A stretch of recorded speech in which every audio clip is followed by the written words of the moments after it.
Dalam nama Tuhan Yesus kami berdoa dan mengucapkan syukur. Amin. Silakan duduk. Shalom Bapak Ibu yang dikasihi Tuhan. Saya mengucapkan selamat ulang tahun ya untuk sidang jemaat di tempat ini.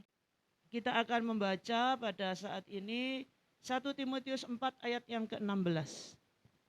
1 Timotius pasal yang keempat ayat yang ke-16. Awasilah dirimu sendiri dan awasilah ajaranmu. Bertekunlah dalam semuanya itu, karena dengan berbuat demikian, engkau akan menyelamatkan dirimu dan semua orang yang mendengar engkau. Ini pesan khusus ya. Tapi secara umum memang ini untuk kita ya saudara. Ini perintah Rasul Paulus kepada Timotius. 2 perintahnya. Supaya mengawasi dirinya sendiri. Jadi semua orang harusnya juga mengawasi dirinya sendiri. Yang pertama kita harus jaga hati, saudara-saudara. Jaga hati. Ya, jaga hati. Terutama kalau kita pelayanan. Ya, tapi enggak pelayanan pun harusnya jaga hati. Sebenarnya kita semua orang yang percaya, itu secara tidak langsung kita itu mendapatkan tugas untuk melayani Tuhan. Ya, semuanya.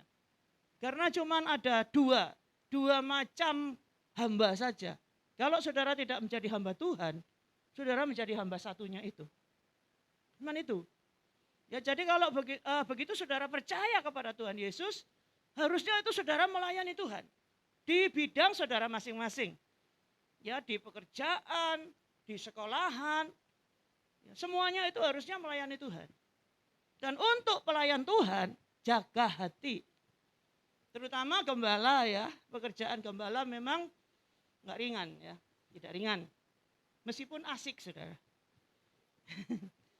Pemimpin seperti Musa, itu aja, ya sebenarnya dia setelah lama bergaul dengan Tuhan, dituliskan dalam Alkitab bahwa dia seorang yang lembut hati. Bahkan sangat lembut hati.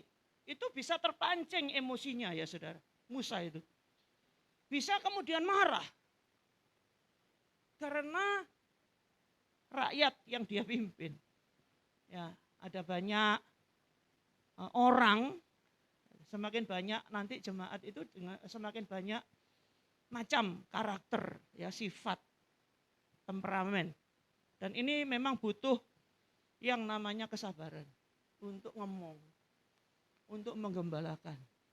Ya. Penginjil nggak perlu begitu ya. Penginjil itu dari satu tempat pindah ke tempat yang lain. Mungkin ada yang marah sama dia di tempat ini, dia sudah nggak ada sudah. Yang dimarahi bukan penginjilnya yang sudah lari, gembalanya. Kok ngundang seperti itu? Ya seperti itu. Ya jadi gembala itu ya ini menghadapi berbagai macam sifat watak. Nanti tambah besar, ini kan sudah hampir nggak cukup ini. Mau melebar ke sana nggak boleh ya. Saya tadi usulkan 2 kali ibadah. Terus berdoa supaya bisa ada tempat sendiri gitu ya. Nggak usah sewa. Gitu. Ya sudah punya sendiri gitu. Nggak ada yang mustahil kan? Nggak ada yang mustahil. Tuhan kita itu ajaib, Tuhan kita dahsyat. Asal kita pingin, soalnya ada yang nggak pingin. Enak sewa-sewa gini, tempatnya lain-lain nggak bosan. Loh, iya loh ada yang gitu loh. Tempatnya beda-beda, nggak bosan gitu. Nah saudara, ini membutuhkan ekstra kesabaran. Itu sebabnya kita memang harus jaga hati supaya tidak terpancing emosi kita. Dan supaya kita nggak simpan kepahitan. Ya, nggak simpan kepahitan, saudara-saudara. Sebagai anak-anak Tuhan seperti itu juga. Ya, jaga hati supaya hati kita tetap bersih. Sampah harus dibuang, ya dibuang. Jangan disimpan. Jaga hati itu meliputi 2 ya. Mematikan segala sesuatu yang duniawi, membuang segala sesuatu yang memang menjadi sampah. Nggak boleh, misalnya apa? Dendam, amarah itu ya. Itu bisa jadi sampah. Nggak usah diingat-ingat orang-orang yang menyakitkan hati saudara. Rugi kalau ingat mereka. Ya. Sementara mereka senang-senang nggak apa-apa saudara yang jadi istilah bahasa Perancisnya itu kemeropok. Jadi ingat. Yang jadi kenangan malam jadi impian itu. Itu ngamuk ya, marah. Itu kan rugi ya saudara, rugi. Nggak boleh. Makanya jaga hati sungguh-sungguh. Ya terutama pelayan-pelayan Tuhan. Dan yang kedua kita harus jaga motivasi kita. Ya jaga motivasi kita. Semua yang kita kerjakan itu dengan motivasi yang benar, yaitu kita mengasihi Tuhan. Kita mengasihi Tuhan, oleh karena itu kita mengasihi jiwa-jiwa yang dipercayakan oleh Tuhan untuk kita gembalakan. Cuman itu. Tidak boleh dengan motivasi yang lain. Dan ini memang harus kita jaga. Tidak boleh bergeser, saudara. Harusnya motivasi kita itu cuma mengasihi Tuhan aja. Makanya waktu itu kan Tuhan Yesus tanya kepada Petrus, Petrus, apakah engkau mengasihi aku? Baru kemudian ditugaskan, gembalakanlah domba-dombaku kan gitu. Jadi kalau tidak mengasihi Tuhan, nggak mungkin bisa menggembalakan dengan baik.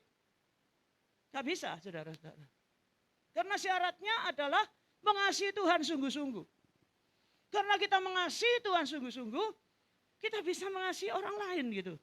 Kita mengasihi orang-orang yang bukan keluarga, ya toh. Sini kan banyak yang bukan keluarganya Pak Anang. Enggak ada hubungan famili, enggak ada hubungan saudara, tidak ada hubungan darah. Tapi jemaat itu ya kadang-kadang juga merepoti gembalanya kan gitu. Pak, tolong doakan saya Pak, saya sakit. Disuruh doakan siapa gembalanya toh? Tolong Pak, saya ada pergumulan. Nah, itu memang tugasnya ya. Kita nggak boleh menolak sebagai gembala. Halo, apa duduk sanak kadangku? Enggak, saudara, ya nggak boleh begitu. Ya. Bukan keluarga saya. Oh, kita keluarga, saudara-saudara. Kita keluarga. Ya. Nah, kita harus mengasihi Tuhan sungguh-sungguh. Oleh karena kita mengasihi Tuhan sungguh-sungguh, kita bisa mengasihi domba-domba yang dipercayakan Tuhan untuk kita gembalakan. Dan motivasi ini harus dijaga terus. Sampai kapan? Sampai selesai. Maksudnya selesai tugas kita gitu di bumi ini. Bagi saya sih pelayanan itu enggak ada istilah pensiun, saudara. Apalagi di GBI. Iya, GBI enggak ada pensiun memang. Begitu masalahnya gitu. Baru yang terakhir ini diatur. Bagaimana dengan gembala yang purnalayan gitu ya. Tapi itu pun masih belum ada aturan yang tetap. Nah, saudara-saudara. Ya kita memang harus sampai akhir. Harus menjaga hati dan menjaga motivasi kita. Jangan sampai kemudian kita ini motivasinya geser gitu. Sekarang tidak lagi karena kita mengasihi Tuhan, sehingga kita mengasihi jiwa-jiwa, tapi ada kepentingan-kepentingan pribadi. Gitu. Ayo. Saya sudah sekian tahun melayani Tuhan, sekarang waktunya untuk saya dapat imbalannya. Nah, misalnya seperti itu, saudara. Jangan ya, nggak boleh begitu. Kita harus jaga diri kita baik-baik. Seperti yang dikatakan oleh Rasul Paulus ya, dalam 1 Korintus 9, ayat yang ke-27. Ini. Tetapi aku melatih tubuhku dan menguasainya seluruhnya. Supaya sesudah memberitakan Injil kepada orang lain, jangan aku sendiri ditolak. Ini prinsipnya begitu. Melatih tubuh, menguasai seluruhnya. Jaga diri, ya, jaga hati, jaga motivasi. Supaya sesudah memberitakan Injil kepada orang lain, orang lain yang mendengarkan pemberitaan kita bertobat, percaya, taat sampai mati, masuk surga. Jangan aku sendiri ditolak. Yang melayani masuk neraka. Wow, itu jangan sampai begitu ya. Karena bisakah itu terjadi? Apakah bisa yang seperti itu terjadi? Kalau saudara baca dari Matius 7, ayat 21 dan ayat 23, itu kemungkinan bisa loh saudara. Matius 7.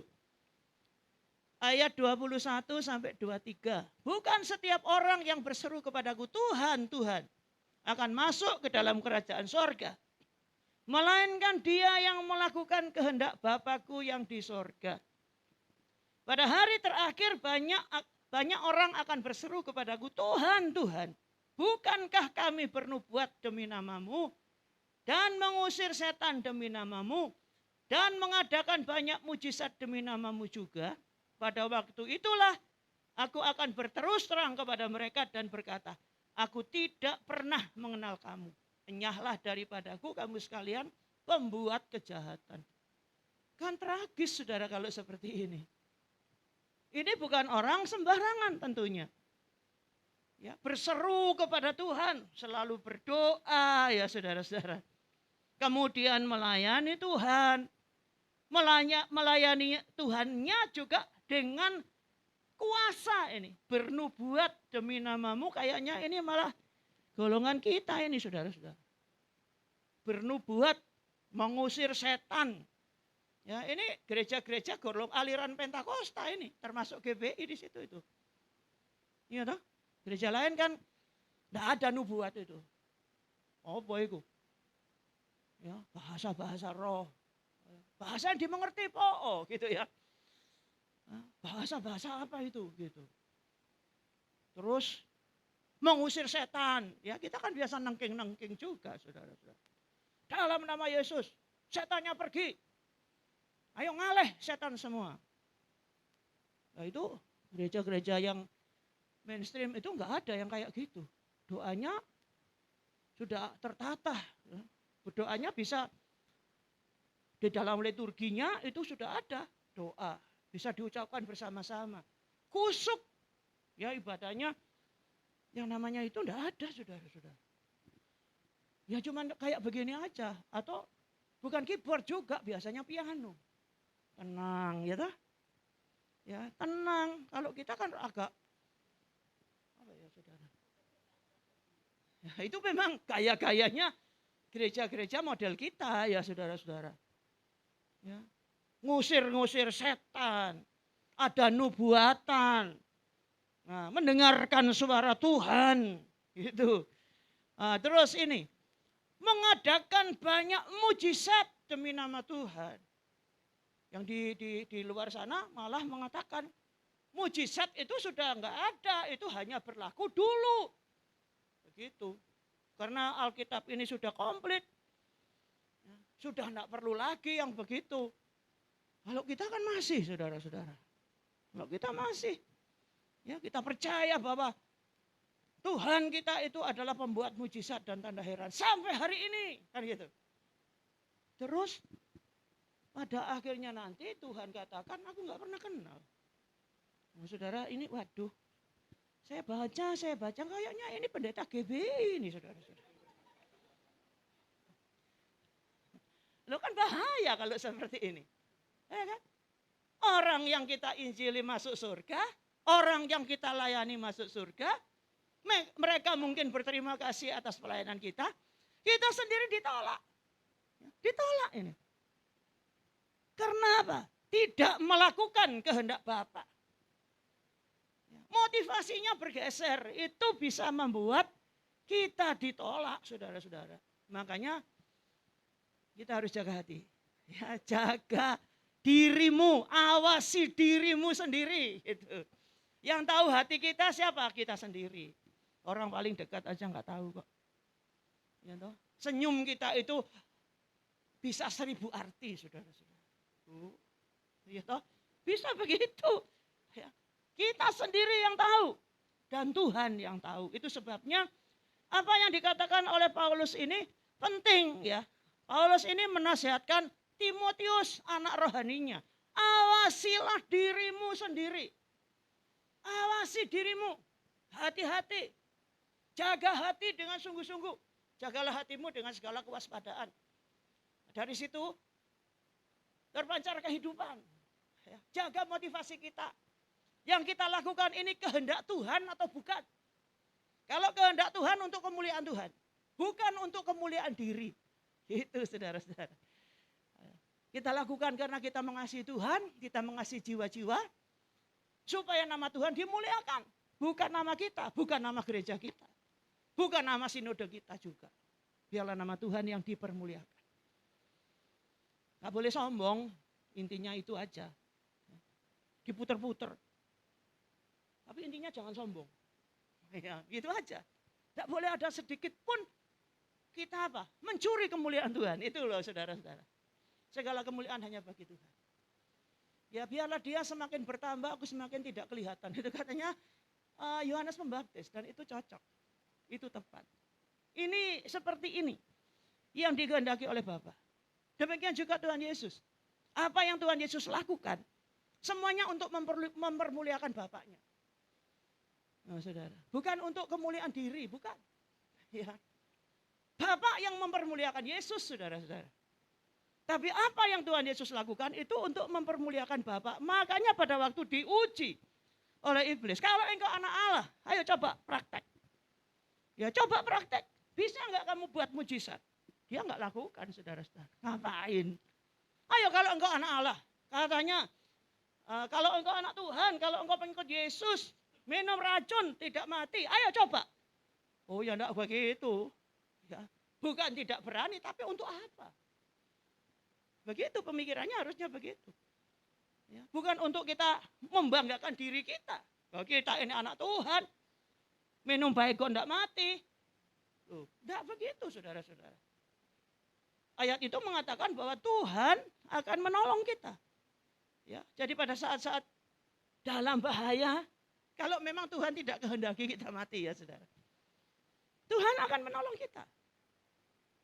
Tapi percayalah juga kalau misalnya pada saat itu memang kita harus mati, Tuhan pasti akan juga memuliakan kita kelak.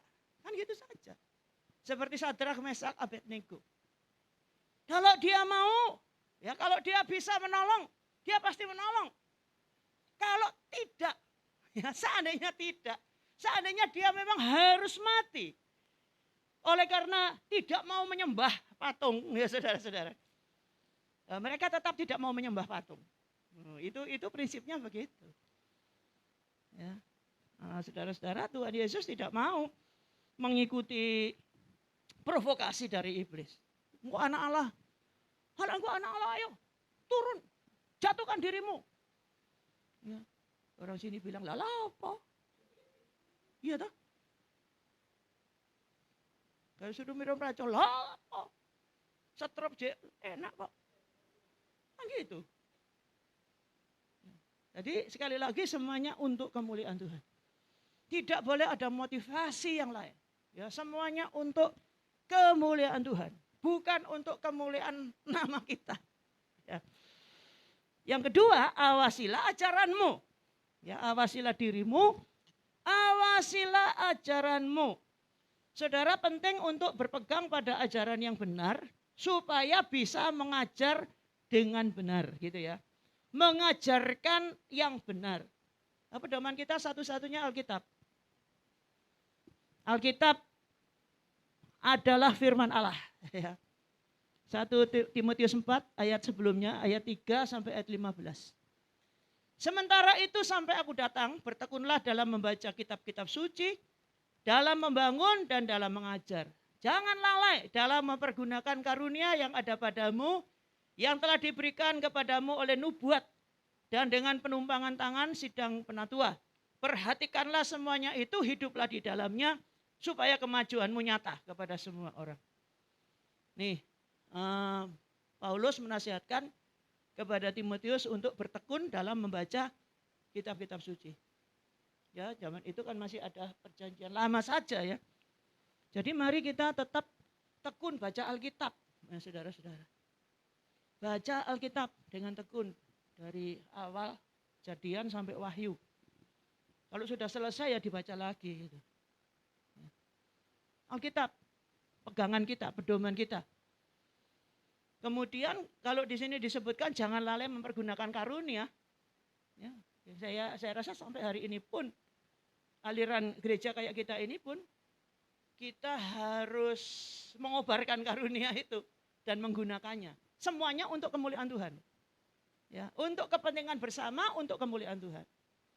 Ya, kalau saudara mendapatkan karunia kesembuhan misalnya, itu tidak untuk cari uang, saudara-saudara. Pilek 5.000. Enggak, saudara-saudara ya. Kalau dokter memang perlu bayar kita. Ya toh? Karena dokter itu sekolahnya mahal. Ya, sekolahnya bayar loh. Ya kan? Kedokteran kan mahal, saudara-saudara. lebih murah teologi. Tapi jangan cari yang sangat murah, itu malah nggak diakui nanti, gitu. Yang biasa ya, yang wajar aja, gitu ya, saudara-saudara. Nah kalau kita karunia itu pemberian, namanya aja karunia kok, ya. Dan ya harusnya sih gereja itu apa ya, saudara? Jawaban yang benar ya untuk hal-hal yang seperti ini. Bangsa kita ini kan masih percaya pada hal-hal yang seperti itu, saudara. Supranatural. Ya kan, beberapa tahun yang lalu yang di Jombang itu kan begitu banyak orang yang datang loh ke anak kecil itu. Siapa? Ponari. Loh. Iya, di daerah saya sana dekat saya di Pandaan itu ada siapa yang namanya itu perempuan itu kan sampai disiarkan di TV. Saya aja gak pernah disiarkan di TV. Itu padahal dekat loh tempat saya, saudara. Nggak kena sorot saya. Nah, itu sebenarnya itu tiruan-tiruan. Sumbernya itu tentu dari kuasa gelap tentunya. Sedangkan gereja itu diberi itu. Tuhan itu memberi itu. Roh Kudus memberikan karunia-karunia. Supaya apa? Supaya berguna untuk kepentingan bersama. Nah, saudara-saudara. Seandainya semua gereja ya, orang sakit masuk gereja sembuh. Itu sangat bermanfaat, saudara. Jangan sebaliknya, orang sehat masuk gereja pulang sakit. Itu salah, saudara-saudara. Masuk ke gereja itu senang tadinya, tetapi begitu pulang sakit hati. Salah, saudara. Gak boleh. Yang sakit hati masuk gereja sembuh, masalahnya begitu harusnya ya. Tadi kalau ada yang dikasih karunia, itu harus dikembangkan, harus dikobarkan. Sekali lagi dengan motivasi yang benar gitu ya. Siapa tahu dikasih karunia ini namanya aja sudah kasih karunia loh. Itu GBI kasih karunia, banyak karunia-karunia roh di sini. Ya, ada karunia kesembuhan, karunia mujizat, karunia pengetahuan itu aja. Itu manfaatnya banyak ya saudara-saudara. Ya kan? Saya punya staf, ya kayaknya diberi Tuhan itu sedikit karunia pengetahuan. Dia punya kafe ya saudara-saudara. Suaminya tanya, kira-kira hari ini kita mau jual apa ya? Oh dia sebutkan. Gitu. Ini yang dijual ini. Kemarin tuh gak laku. Kok saya dapatnya seperti itu ya? Dituruti saudara. Dan laku habis. Tapi untungnya sih suaminya gak terlalu percaya gitu. Kalau enggak setiap hari bisa tanya itu. Nah ini karunia pengetahuan. Jadi tahu apa yang ya saudara-saudara. Jadi awasi ajaran ya. Awasi ajaran. Ya hamba-hamba Tuhan jangan sampai menyimpang dari firman Tuhan yang benar. Firman Tuhan yang benar dasarnya adalah Alkitab. Nah di GBI ini ada pengajaran dasar yang harus kita ikuti. Di sinode yang lain mungkin ada ya, beda ya. Setiap sinode itu memang ada pengajarannya. Kita punya pengakuan iman. Dalam pengakuan iman kita termasuk tanda awal dari baptisan Roh Kudus. Berkata-kata di dalam bahasa roh. Kita masih menggunakan itu, saudara. Jadi kalau ada sinode yang lain yang tidak menggunakan itu, ya sudah, itu urusannya mereka. Ya. Selama kita ada di GBI, kita harus mengikuti itu. Pengakuan iman dan pengajaran dasar. Yang ya saya pikir itu sesuai dengan apa yang tertulis, ya saudara-saudara. Mari kita juga selalu menyajikan makanan rohani yang sehat ya untuk domba-domba yang Tuhan percayakan kepada kita. Setiap bulan memang di GBI ini ada tuntunan khotbah. Tapi saya nggak pernah bagi itu ke staf. Karena saya mau supaya staf saya itu juga menggali sendiri gitu. Soalnya enak, kalau mau mengikuti ya enak ya. Semuanya sudah ada, termasuk PowerPoint-nya. Karena ikut aja. Ya baca sehari aja gitu. Hari ini disampaikan, tadi malam baru baca itu sudah bisa. Tapi kan saya pikir nggak kurang-kurang mendidik kalau begitu. kadang-kadang kan makanan itu nggak cocok gitu loh saudara-saudara. Seleranya nggak cocok. Ya, iya saudara ya. Jadi setiap gereja itu kan ada kebutuhannya sendiri-sendiri. Nggak bisa disamakan ya, nggak bisa disamakan. Nah itu hamba-hamba Tuhan harusnya rajin-rajin menggali Alkitab. Ya, menggali ayat-ayat Alkitab. Untuk memberi makanan yang sehat. Ya jangan dikasih ciki Pak. Nanti batuk Pak. Juga tidak mengenyangkan. Ya, jadi kasih makanan yang sehat. Supaya domba-domba ini bertumbuh di dalam pengenalan akan Tuhan. Ya, kita bertumbuh bersama di dalam pengenalan akan Tuhan. Ya, jadi awasi ajaranmu. Ada banyak ajaran-ajaran yang berlebihan di dalam satu topik sehingga nggak cocok ya saudara. Semuanya itu harus seimbang, harus pas. Ya kan? Karena kalau semua yang berlebihan itu sebenarnya nggak cocok. Anugerah yang berlebihan, hypergrace, nggak cocok yang seperti itu. Atau ketat yang berlebihan. Seperti Farisi dan ahli Taurat itu 613 aturan. Itu kan bikin orang jadi kliang-kliang saudara-saudara. Akhirnya apa? Mereka yang mengajarkan malah tidak menyentuh. Cuma ngajar-ngajar kok. Tapi tidak melakukan. Itu Farisi dan ahli Taurat di zaman Tuhan Yesus. Apa yang diatur oleh hukum Taurat ditambah-tambahi dengan peraturan-peraturan yang lain. Nah ini bisa terjadi loh dalam satu gereja. Sebenarnya tidak prinsip, tapi jadi prinsip. Berpakaian misalnya. Kalau seperti itu ya kita akan kehilangan kaum muda.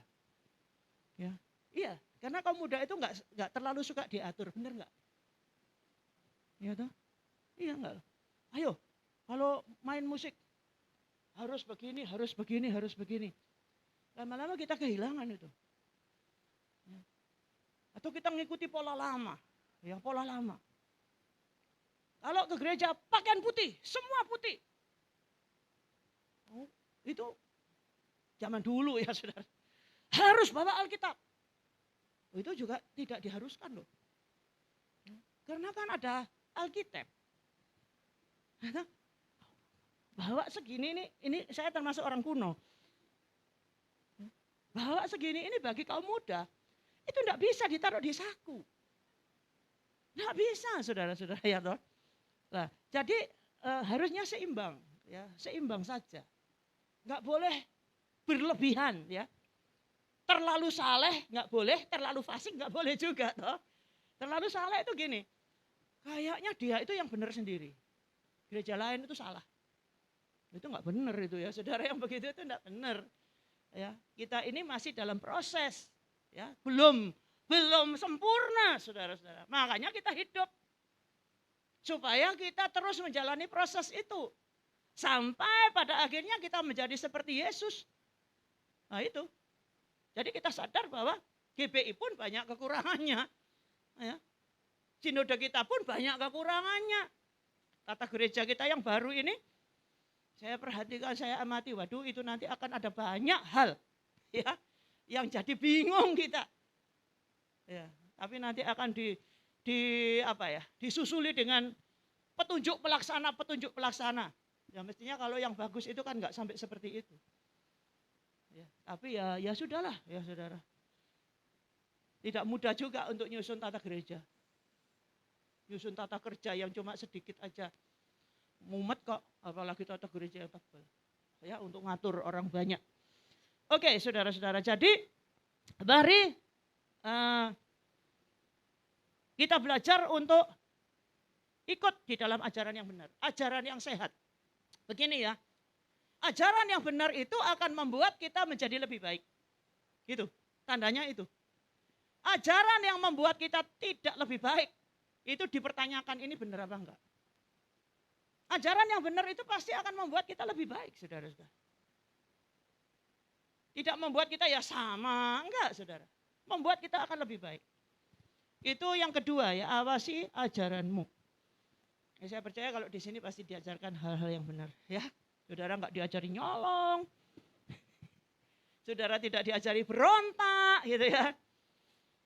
Kemudian tambahan, Itu tadi 2 ya. Awasilah dirimu sendiri, awasilah ajaranmu, bertekunlah dalam semuanya, karena dengan berbuat demikian engkau akan menyelamatkan dirimu dan semua orang yang mendengar engkau. Kemudian saudara, kalau kita ingin gereja ini bertumbuh, itu harus kompak. Nggak bisa nggak kompak. Kisah Rasul pasal yang kedua, ayat 46 dan ayat 47.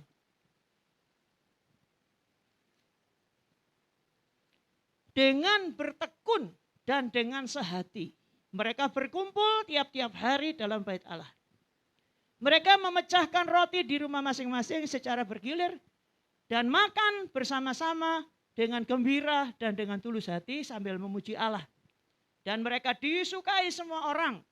Dan tiap-tiap hari Tuhan menambah jumlah mereka dengan orang yang diselamatkan. Siapa yang tidak kepingin seperti ini? Ya, apa yang harus dilakukan? Bertekun dan dengan sehati. Itu. Bertekun di dalam Tuhan dan dengan sehati. Ya saudara-saudara. Menjaga persatuan di antara kita. Ya, menjaga kesehatian. Gembala bertanggung jawab atas domba-domba, tapi juga domba-domba harus mendukung pekerjaan gembala, menghormati gembalanya, saudara-saudara. Itu harus seperti itu. Kalau mau besar, ya.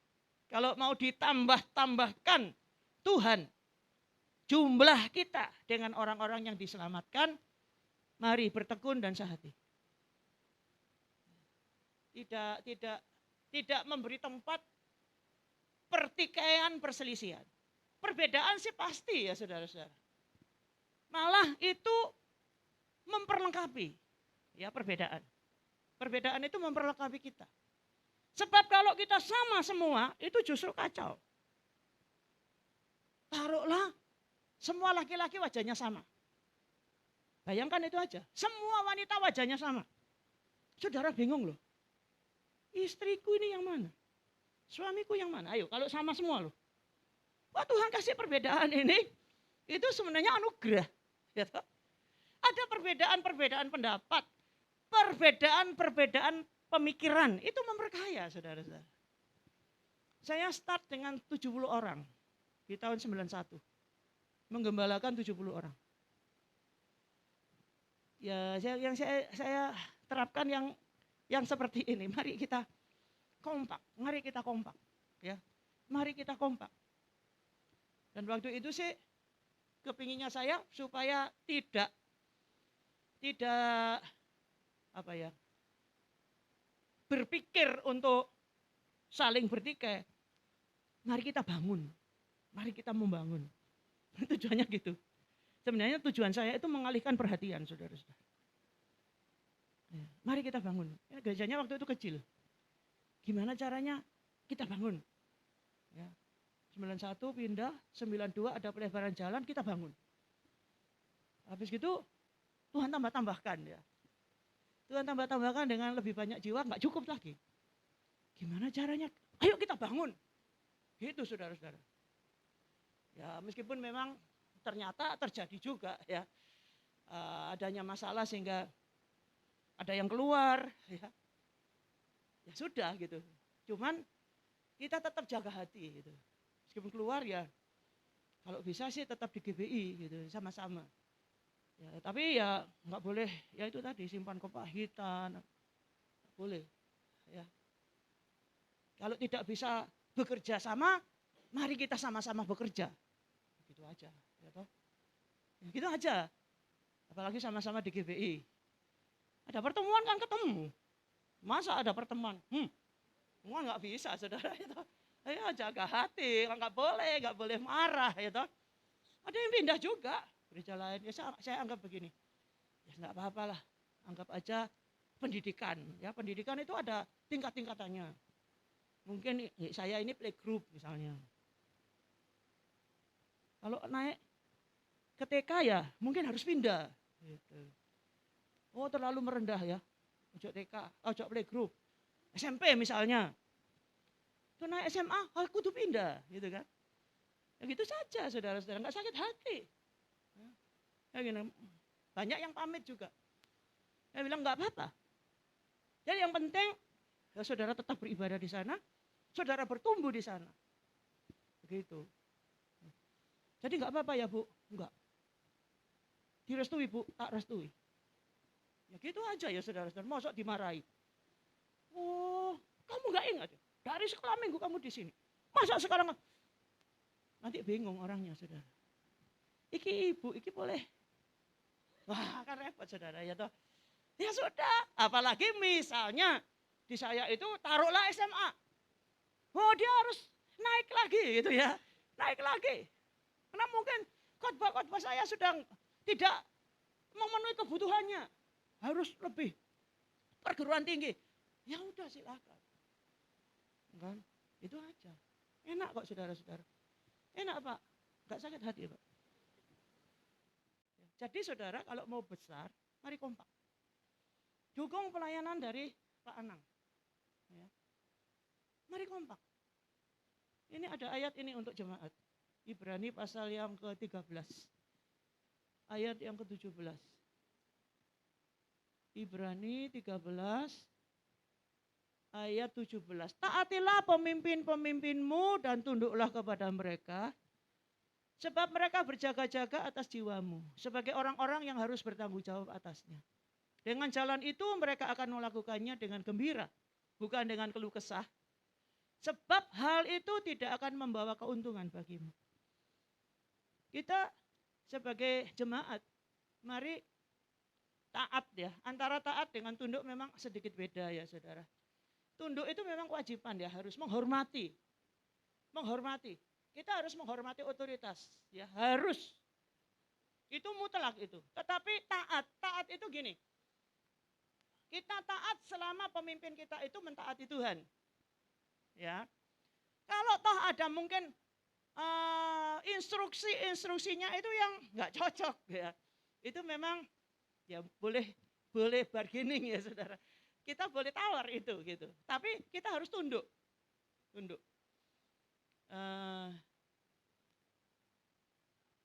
Petrus pernah mengatakan begini. Manakah yang benar di hadapanmu? Taat kepada Allah atau taat kepada kamu? Yang benar adalah taat kepada Allah. Ya, taat kepada Allah. Tapi saudara-saudara, jangan buat gembala saudara itu berkeluh kesah. Karena gembala itu berjaga-jaga atas jiwa. Gembala itu bertanggung jawab. Kalau kita lakukan kewajiban kita sebagai jemaat, dengan kita tunduk, kita menghormati pemimpin kita mendukung pelayanannya, gembala itu akan melakukan tugasnya dengan gembira. Bukan dengan keluh kesah. Kalau gembala itu melakukan tugasnya dengan keluh kesah, itu pasti tidak akan membawa keuntungan bagi jemaat. Gitu. Ya. Itu ngefek ya saudara. Kalau gembalanya itu sukacita, itu jemaatnya pasti diberkati. Gereja-gereja yang diberkati Tuhan, itu dilihat dari gembalanya. Gembalanya ini semangat sukacita atau gembalanya ini sudah rasanya letih, lesu, loyo. Kalau letih, lesu, loyo, tidak semangat. Kalau hari Minggu itu rasanya kayak bagaimana begitu, nah itu pasti nggak maju gerejanya. Nah, dilihat aja nanti. Oh, maksudnya jangan buat dia berkeluh kesah gitu ya. Jangan buat hamba-hamba Tuhan yang ada di sini itu sampai berkeluh kesah, saudara-saudara. Tapi saya pesan ya Pak, pekerjaan gembala itu pekerjaan yang tidak pernah membosankan. Variasi. Bapak tidak akan merasa jenuh. Saya tidak merasa jenuh. Karena apa? Dari restoran sampai kuburan Pak. Itu tugas kita Pak. Variasi. Orang banyak melakukan pekerjaan yang rutin saja. Itu jadi jenuh. Gembala nggak akan jenuh. Apalagi lihat orang-orang yang bermacam-macam ini. Ya, ada yang lucu sekali. Ada yang aduh ya. Tapi percayalah bahwa kalau itu sudah dipercayakan kepada kita, Tuhan memberikan kesanggupan kepada kita untuk bisa mengaturnya dengan baik. Ya. Saya mengharapkan gereja ini semakin bertumbuh, saudara-saudara.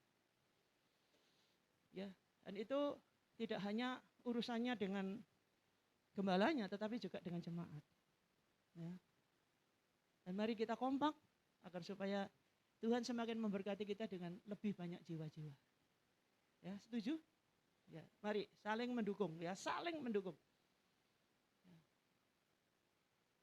Tuhan Yesus memberkati kita semua. Sebab kasih setiamu